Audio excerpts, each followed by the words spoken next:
So basically what we need to do, right? You created a virtual machine on AWS instances, right? So aws.amazon.com.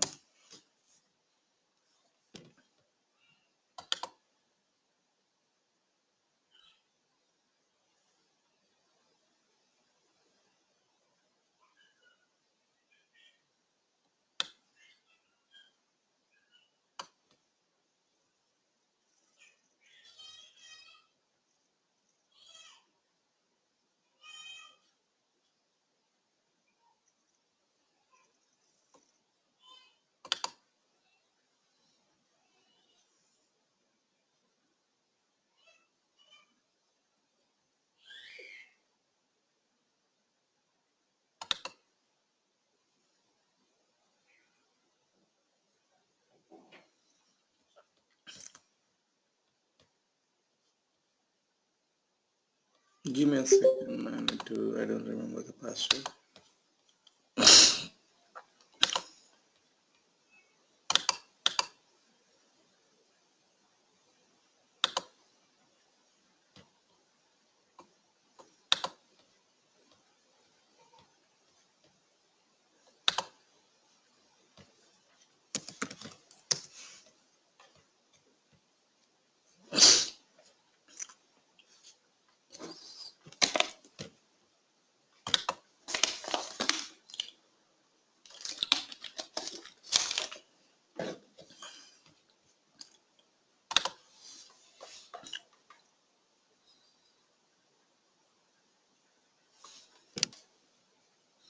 Okay, let's create it once again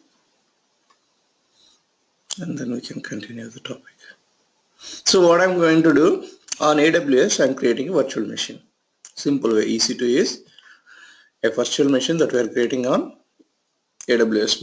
Along with that, it will provide a lot of things around your virtual machine by providing securities, by providing what do you call IAM, AMI. IAM is what do you call Amazon machine. AMI is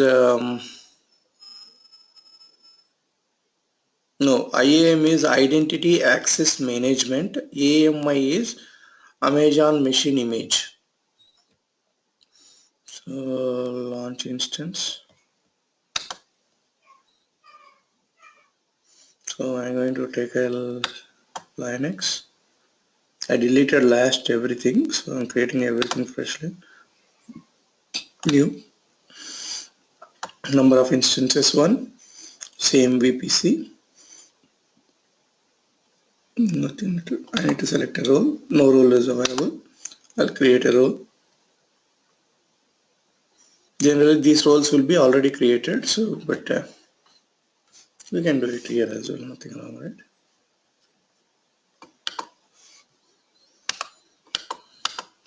Role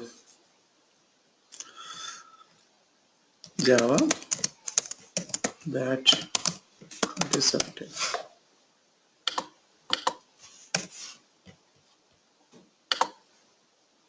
Again, give it everything.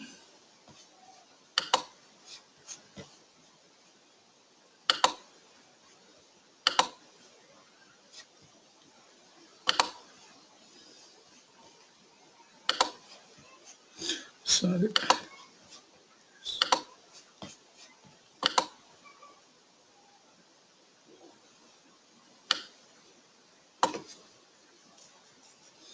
I did select the wrong one.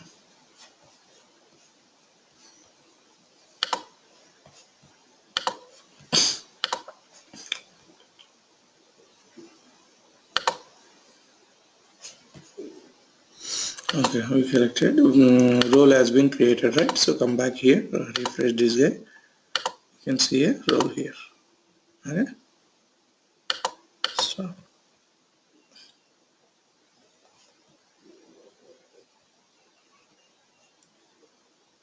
add storage. You need to say 8 GB. We are good with that. This is a snapshot. This is the location. Everything looks good to me. Add tags just for recognizing this.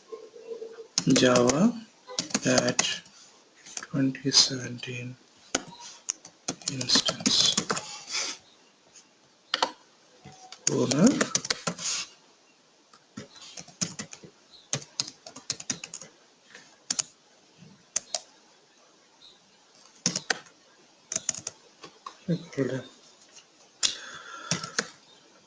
Build Java 2017 at gmail.com.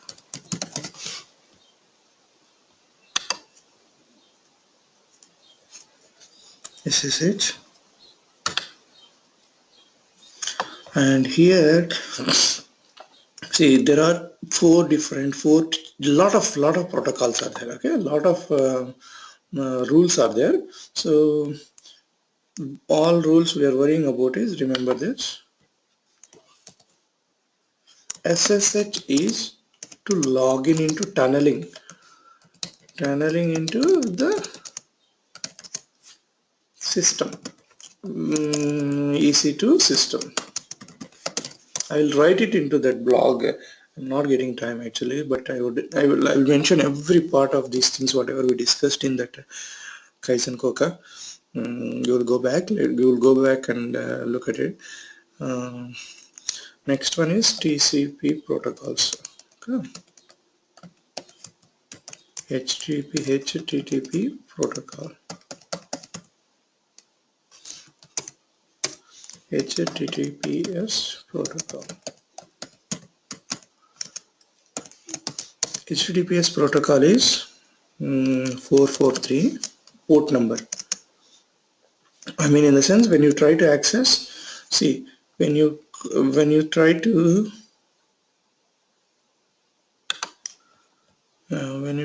access this guy, right?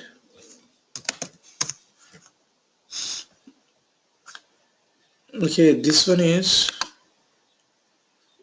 sitting on HTTPS. Okay, so somewhere this content has been kept, right? Somewhere this content has been kept, right? So in order to access that content through browser or through HTTPS, the server should be the content. Wherever we have this content, that system should open this port. If you doesn't open this port, then you can't access the content through HTTPS.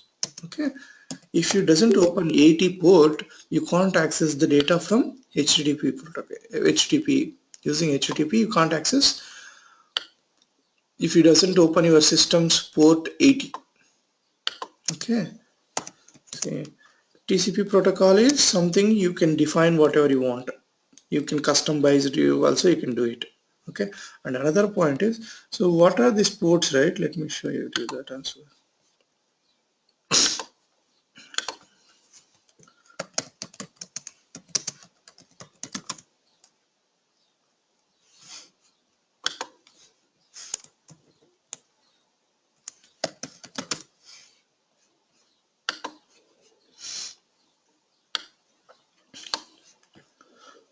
See, I think it should work. Let me try.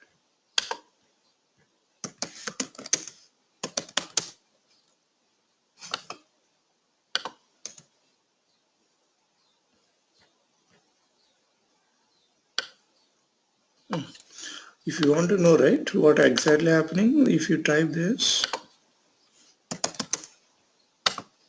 command prompt, yeah. So what does it mean? This is the local address, the protocol is TCP, and this is the process ID which is running, and this is the port. This is the, if you look at 443, 443, 8200, 443, these are all the ports. Okay, these are all the ports, and this is the process. This is the process. Okay, if you start a JVM, right? So your laptop needs some memory and your laptop needs some processor, right? So that processor will run on a particular ID. and that runs on a particular port. Okay, your Tomcat runs on 8080, right? So if your Tomcat is running on 8080, then if it doesn't open that port, it can't access that, right? So that's what it means actually. Okay, nice. So next one is so I want to open the ports. So one is SSH that is opened on 22 by default, and I want HTTP. Okay, I want HTTPS. Let me see, 443. If you want to connect Postgres, right? Generally, what is the port of the Postgres? 5432, right? If you guys remember, 5432 we configure, right? So if you go, default port is 5432. You can customize it, but default is 5432. And then custom TCP rule 8080. That is what I want to access anywhere, from my IP address, or so that you can also access from this application. If you try to access from your system, you can also access. You can see.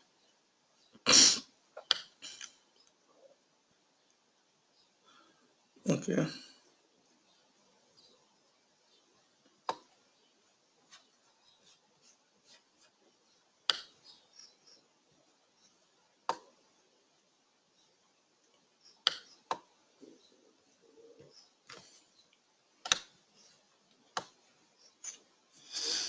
Let me remove one port unnecessarily added, right? Yeah, correct, right? TCP rule 8080.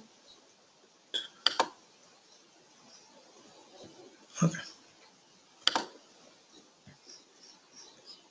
So I want to keep here, right? So last time we struggled here. So I'm going to create a new paper. Okay. I call it as Java working. Okay. So download. This is the PEM file we got. Okay. Launch instance. Okay. Let the instance will be processed. Okay. Your instance are now launching. Okay. So what we will do in the meantime, there are two things you need to download. Okay, in your system. One is putty gen. When you generate, I'll add the links for that. In SCP3. Let me add it right away.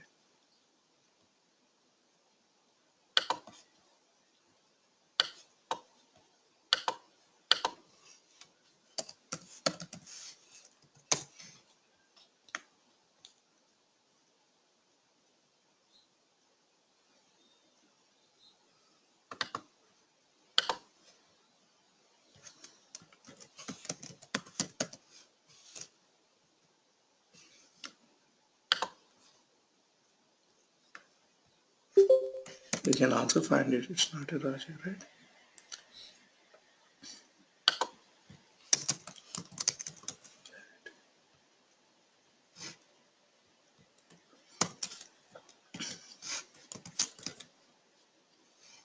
And so based on your computer, you can download. Okay, binary file. So I already downloaded it. Just download and install it. You don't need to do much. There is no sciences there, right? So first what we need to do is go to putty gen. Basically, let me tell you what is putty, right? In order to connect through SSH, you need putty, which means from your system, the system that you are launching in a EC2 in AWS center somewhere in East Coast, in order to access the system from your local system, you need this putty. But putty looks for PPK file, a file in the format of public private key or something like that. But what we downloaded just now is PEM file. So we need to convert that PEM file into PPK file. So in order to convert, we need to use putty key generator. Okay.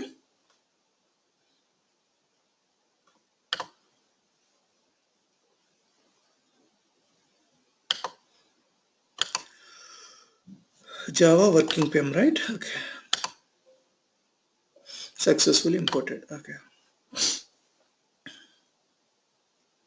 Then you need to say should be RSA save private key. RSA is what? RSA SSH to RSA key, that is. Okay. They have some constraints. We don't need to worry about it. One-time thing. Save private key. If you are interested in networking, or if we are interested in decrypting and encrypting the keys, then this is some area where you need to go into deeper. Are you sure you want to say yes?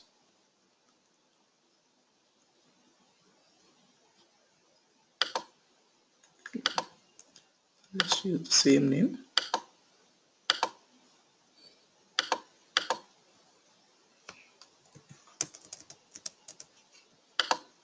Sorry. PPK file I generated. Okay. Perfect. That's it. We are done with this guy. Okay. So next our goal is log tunnel into that system, right? So you need to take the putty. Actually, if you are in Mac, right, you don't need to do all the shit.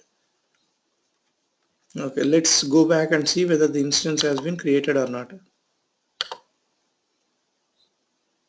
Okay, it's running. So all you need to do is pick the public IP address. Okay. I hope we don't have any issues.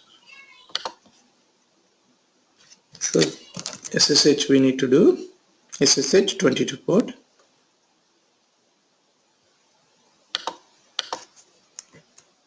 Let me see what I did, right? Load. Okay, I'm using this guy. Okay. So what I will do,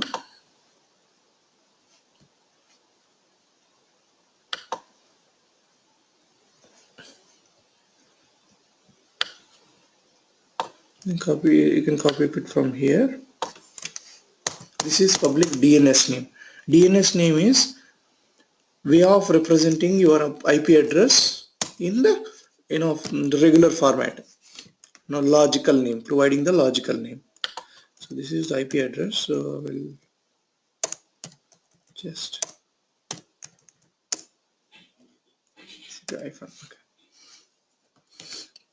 That is the IP address. So as you are logging into Linux server, they will say if you are logging into Linux server, you need to be a EC2-user. If you are logging into Ubuntu, your user is root. You just look at Amazon Web Services. They will direct you all these things. Okay. So I need EC2-user, and I'm logging into this system at the rate. Okay, this is the piece I need to take. Go to PT.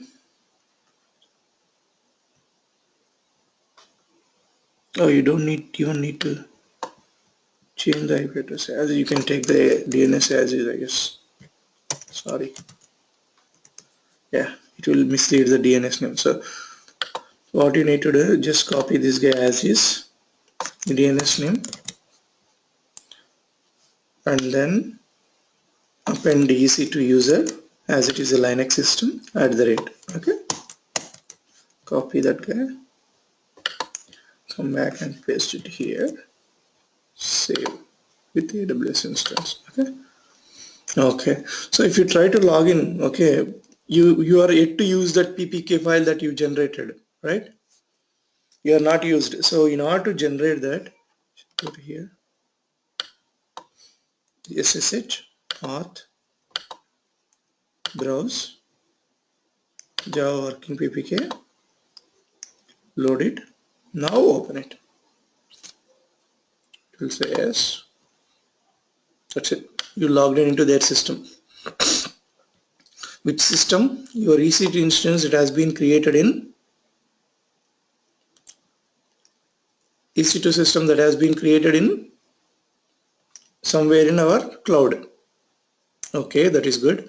So now another challenge is you want to see just like the way you see your system, right? This is logging into Linux system. This is logging into Linux system and doing all the command based operations, right? But you want to see all the folders in your format, all the stuff. For that you need WinSCP3. Okay, download that as well. I already downloaded. So what I will do in SCP,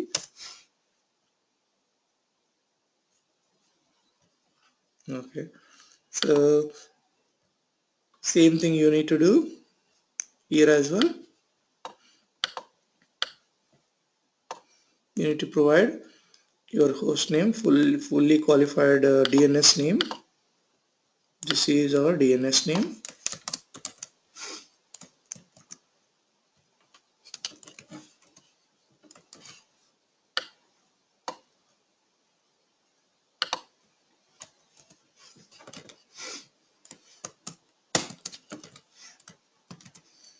And then EC2 user on port, it's okay, don't touch it. AWS instance, save it. Okay, edit, let me show you. I already loaded, but so I advance,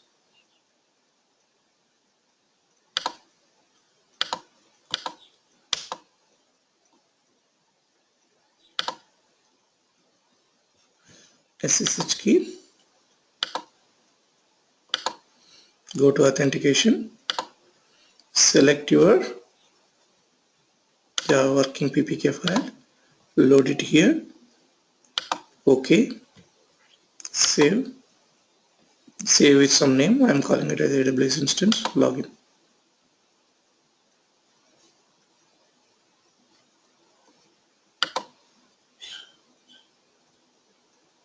That's it. So on the left side of this piece, this is your local laptop, local system. On the right side, it is your AWS instance. So if you want to transfer some files, right, you can go ahead and copy it here and drop here. That's it. It will be available in your system in your AWS instance. This is to FTP protocol, file transfer protocols, runs on FTP and EFTP or blah blah blah. Okay. So now I am running my EC2 instance. So what is the purpose of running EC2 instance? You want to deploy your system, right? You want to deploy your application. So what you can do, you need to upload your, does you need to upload your Java code or does you need to upload your jar file? You need to upload simply jar file. But before uploading jar file, you need to know whether Java is available or not, right? So let's see whether Java is available or not.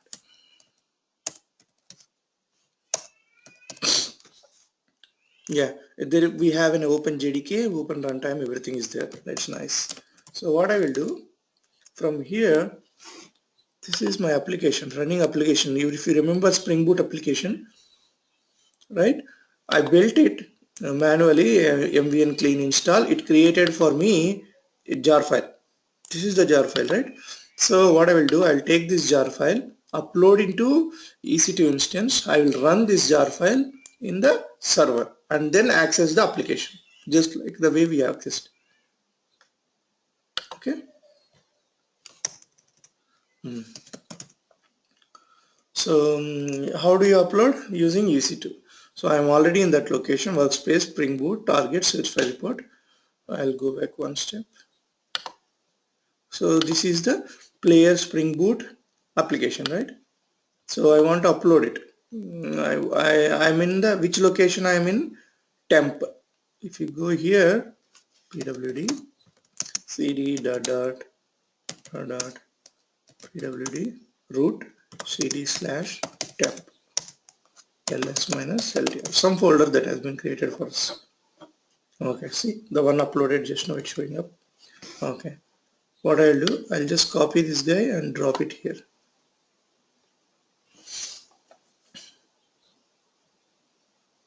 Sometimes you will get a permissions issue if you are dropping into the secured folders of AWS. So basically you need to give the permissions and then start it.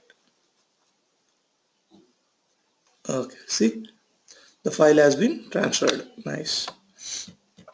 So let's do ls -lt here. So your file is here. Perfect.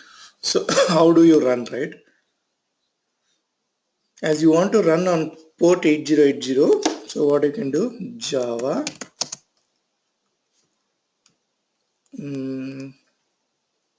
-d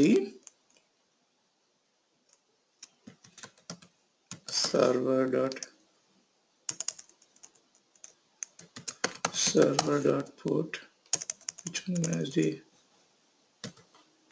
yeah, server.port equal to 8080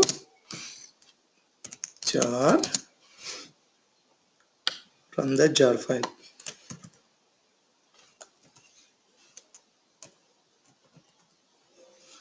Java -d server.port equal to 8080. I'm saying that run this application on 8080. Okay, nice.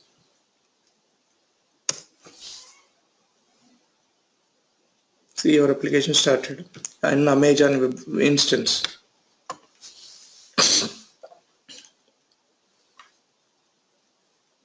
Okay, application started.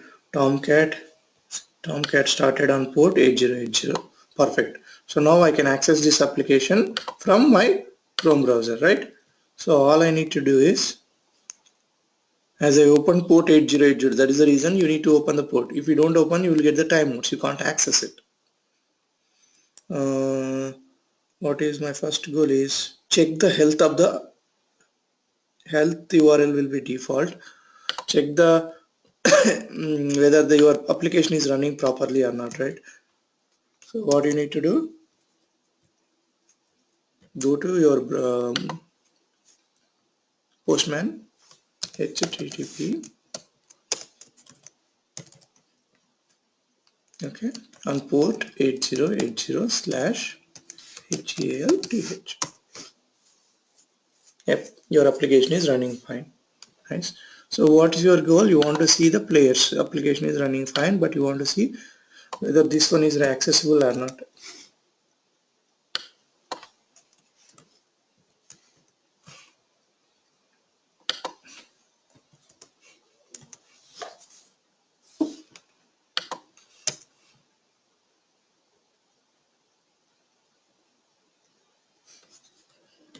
Yeah, slash player, and then you need to provide slash all, right? Otherwise you can't find anything.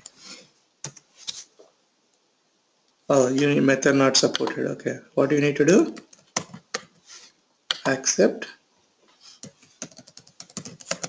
application slash json, content type application slash json.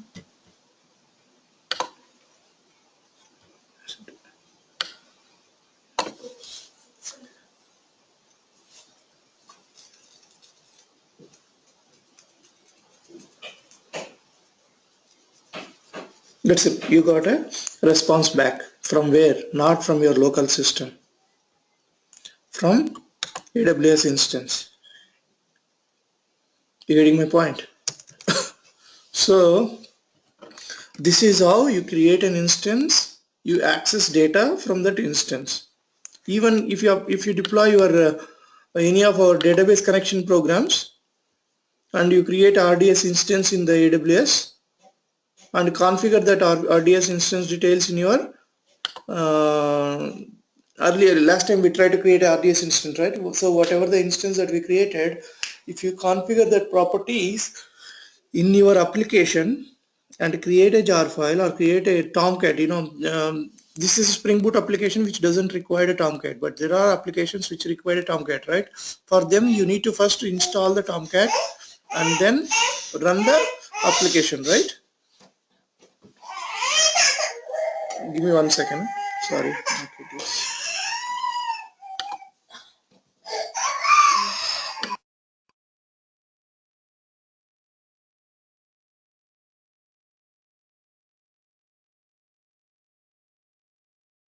I'll be back, Nana. Don't cry.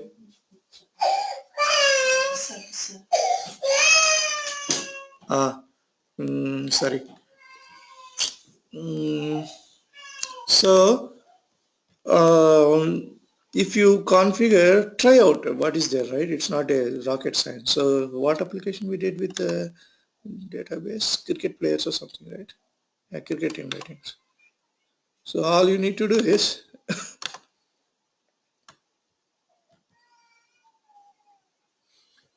these properties you need to modify. This URL you need to modify whatever the RDS instance that you create in AWS and whatever the passwords you give.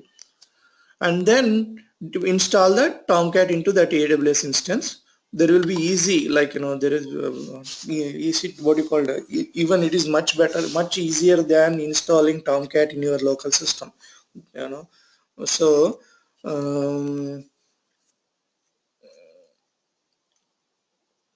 they will provide a pretty straightforward steps, so you don't need to worry about it. So once you install, you configure the RDS instance that you created and deploy this cricket team ratings application. Then your created instance, your database is in AWS, your connection is everything in AWS. So that is what it happens, like any website that you see, right? If they deployed in AWS, then that is how Kaizen Koka will be resolved to one particular IP address, and then this is your logical URLs that you provide that defines your inside, right? Make sense? That is pretty good. Yeah, okay, nice. We are done there. So this is what we did. Okay. Next, let's say there are situations. This is the concepts we are talking about. Okay. There are situations where your only one server cannot take the load. Let's say your server, you deployed one application. At a time, 100 users can access without any issues. And if one user comes into picture, then your server becomes slow. And if number of 120, it will become too slow. 150, it stops serving, it hangs, right? So you don't want to provide that bad experience to the customer. So what you will do, same application you deploy into multiple EC2 instances, multiple EC2 instances, same application, whatever the application that I deployed, I'll deploy in 4 to 5 instances. So if I deploy 4 to 5 instances, what will happen? I'll get a different DNS name. I'll get different DNS name, but I can't provide this DNS name different user, like for first 100 users I can provide one instance name, you try access this one, and remaining 100 users I can give another instance name and you can access from here. I can't say that, right? So I installed 3 to 4 EC2 instances with the same application. So now I want to balance between these instances that I created. For that, they come up with ELB, Elastic Load Balancer, which means that will be front facing of your applications, your EC2 instance. Let's say you kept it in, you'll go to this. Yeah, let's say you have 3 instances, EC2 instances with the same application, and you can keep elastic load balancer and give that elastic load balance to the client instead of giving your EC2 instance name. Okay, so that elastic load balancer ELB is responsible in migrating your data between the instances. Like let's say first user go to EC2 instance 1, second user go to EC2 instance 2, third user go to instance 3, fourth user come back, go to EC2 instance 1. You getting my point? So that's how it works. So for that purpose, which one you use? Elastic load balancer. Load balancer will take the responsibility of distributing your load between the instances that you configured and registered with him. Okay.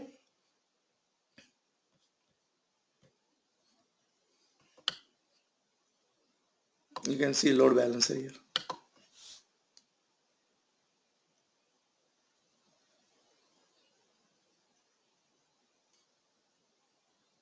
Getting my point?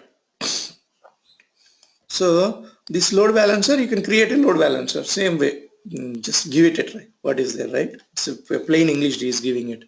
I mean, it's going to be another 5 to 6 classes if I do everything. I want to give overall picture to you guys. Okay. I want to give the basic idea how to do, and I want to give the overall picture. I'm not going to do each and every piece. Okay. So go and create a ELB, and then there will be an option. Look around. In the section itself, in the bottom section, you can see an option: add EC2 instance to the CLB, so that you can pick that instance name and add it here. That's it. You can start accessing your application through load balancer. You create same application and deploy into another instance and add that one into this load balancer, so that you can see the data is transferring between two different instances and load balancer is taking care of. Okay, that is also perfectly fine. So there is another scenario you come into the picture. There are particular days where your application will get more load, and there are particular days where you don't have any more load, which means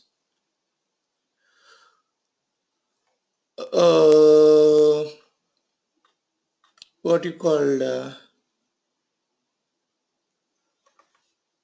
in Black Friday, lot of people use their apps, right?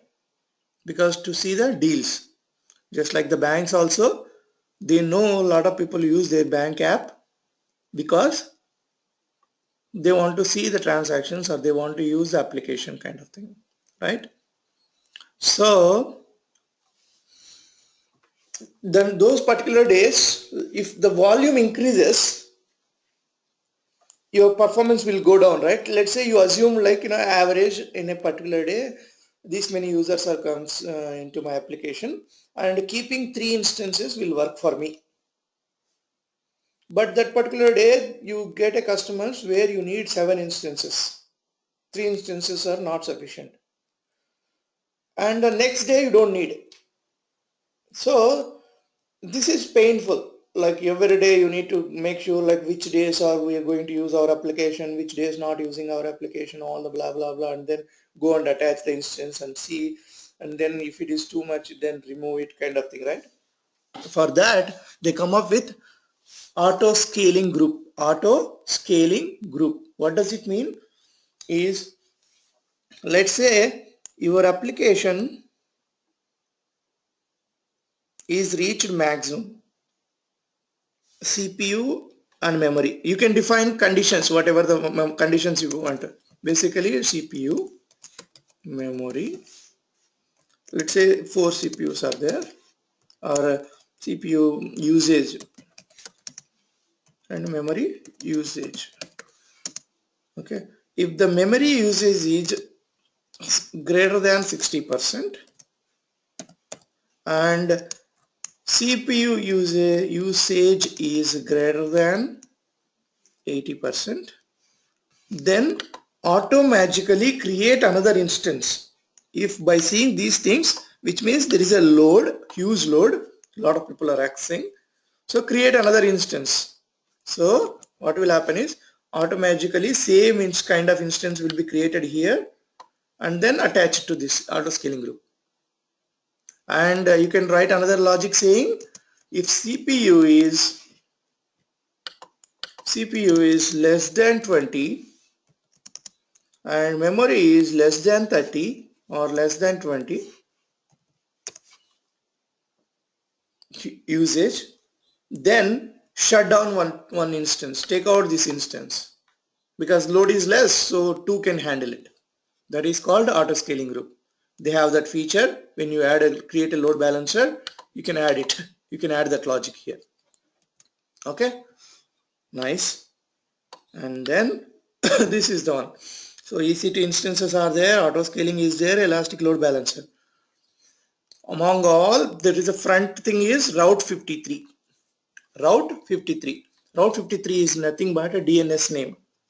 Nothing but your IP address will be represented with something else like Kaizen Coca, Bank of America. Internally it will resolve to some IP address. How does it resolve to IP address? Route 53 is the one who is responsible to doing that. That's it. And it is little smarter enough than that is it can route it in different instances. Like let's say you remember we discussed about what you called data centers, AWS data centers, right? In one is in east, one is in west, east and west, right? Okay, you created an instance in east, four instances, four EC2 instances, one load balancer, and one you created one route 53. Okay, so if somebody comes here, if somebody clients request, it will go to this one, it will go to this one, and it will access it. So if something went wrong, your application will shut down, right? A lot of business loss. So what you need to do that time, basically you need to have same kind of instances running here as well. So you can, based on the situation, it can be routed. Or else if the customer is using your application in California, then Route 53 smartly detects that and connect it to west. Your customer is accessing your application from east, Route 53 is smartly enough to detect your application and detect and send it to east. Okay, that is what we have here. So same thing, whatever I do, nothing it's a database. If you have a database, that will be also auto syncing need to be done. Okay, this is the firewall. WAF, WAF is the firewall, web access firewall or something will be there. I don't remember exactly. Okay, Route 53, you got it. So this is the architecture of your application generally. Generally, if you want to deploy an application, this is what I can guarantee you, that even